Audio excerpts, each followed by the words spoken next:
আসসালামু আলাইকুম রহমতুল্লাহ বারাকাতুহ। ওয়ালাইকুম আসসালাম রহমতুল্লাহ বরকাতুহু। জি। থেকে আমি রুদ্র বিশ্বকর্মা থেকে বলছি বলছি আমি একটা জি, বিষয় জানার যে ওই জিন বলেন। জাদুর অনিষ্ট থেকে বাঁচার জন্য মানে নিজের নিজের উপরে নিজের রুকায়াটা কিভাবে করবে, রুকিয়াটা ওইটা একটুখানি জানতে রোকাইয়া না, চাচ্ছিলাম। রুকিয়া।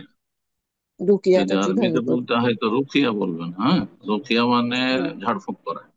জি, ঠিক আছে। ঝাড়ফুঁক করা, দম করা। নিজে নিজে পড়ে নিজে গায়ে ফুঁক ফুঁক দিবে। জি বা, অথবা হাতে ফুঁক দিয়ে আপনি করবেন, এইভাবে করবেন। জি। আসসালামু আলাইকুম হুজুর, আমি একটু রিকোয়েস্ট করব যে শাইখের উত্তর দেওয়া পর্যন্ত যেন একটু আনমিউট রাখা হয় আমাকে। মানে হয় কি, উত্তর দিতে দিতে আমার হয়তো মানে একটু বলার থেকে যায়।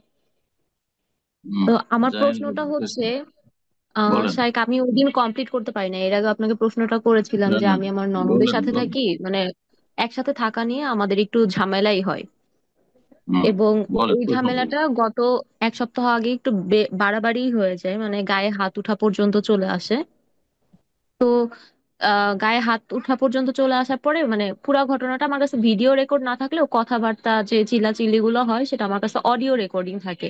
এগুলো শোনানোর পরেও আমার জামাই মানে হচ্ছে আম, আমার কথা মানে বিন্দু মাত্র বিশ্বাস করে না। সে তাকে হচ্ছে তার মা বোন যেভাবে বুঝায়, মানে একদম ঘটনা যেটা হয়েছে তার উল্টাটা বুঝায়, এবং তা সে এসে ওই ওই আপনাকে বুঝটা হাত নিয়েই হাত থাকে। হাত কে তুললো আপনার ওপর?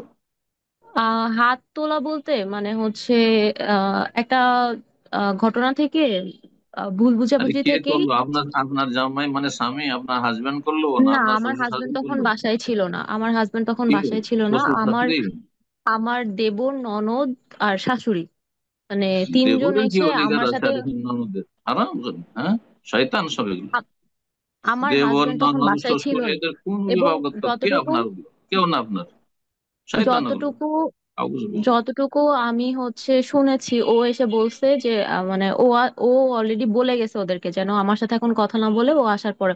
এবং যখন ওরা আমার ঘরে ঢুকে, তখনও আমি বারবার মানে ওদেরকে বলছি যে তোমার ভাইয়া আসুক, তারপরে কথা হবে। মানে ওনাদেরকে বের করে দিতে চাইছি, তারা বের হয় নাই, উল্টা এসে যে ধাক্কাধাক্কি করছে আর কি। এক হ্যাঁ। সংসার তো এরকম থাকা জায়েজ নাই। এরকম জয়েন্ট ফ্যামিলি থাকা জায়েজ নাই, যেখানে দেবর এসে এসে ভাবিকে মারবে, অথবা ছোট ভাইয়ের বউকে মারতে আসবে, আর আহ ননদ মারতে আমার আসবে। গায়ে হাত ওটাই তুলছে জায়েজ নাই মেইনলি, এরকম থাকা। মানে ধাক্কাটা দিছে মেইনলি আমার ননদ। তো এখন এইটা, যে এবং ধাক্কা খুব দিক আপনার বাজে ননদ ভাষায়। দিকে আপনার, আপনার কেউ হ্যাঁ, না সে, আপনার হ্যাঁ। ননদ কেউ না, আপনার স্বামী ছাড়া এসব, এবং আপনার ওই স্বামীর আত্মীয় না। মুহূর্তে ওই মুহূর্তে আমার রুমের দরজাতেই ওর হাজবেন্ড, আমার শ্বশুর, আমার ননদের শ্বশুর এখন সবাই আপনার প্রশ্ন দাঁড়ানো কি? ছিল। আপনার তো আমি কাহিনী শুনতে চাই না, আমি আপনার প্রশ্ন চাই যে আমি সংসার করব তার সাথে না করব না, না ওর বাড়ি থাকবো না অন্য জায়গায় থাকতে বলবো আমার স্বামীকে, এই ধরনের প্রশ্ন করেন, কাজের প্রশ্ন। আহ জি হুজুর, এইটাই আমি জানতে চাচ্ছিলাম যে মানে ও তো আমার কথা বিশ্বাস করে না, ওর মা বোনের কথা বিশ্বাস করে। এখন আমার আসলে কি করা উচিত? কারণ এতদিন ধরে আমি অনেক আপনি ধৈর্য ধরছি, আপনি বলছিলেন উত্তর ধৈর্য শুনেন, ধরতে।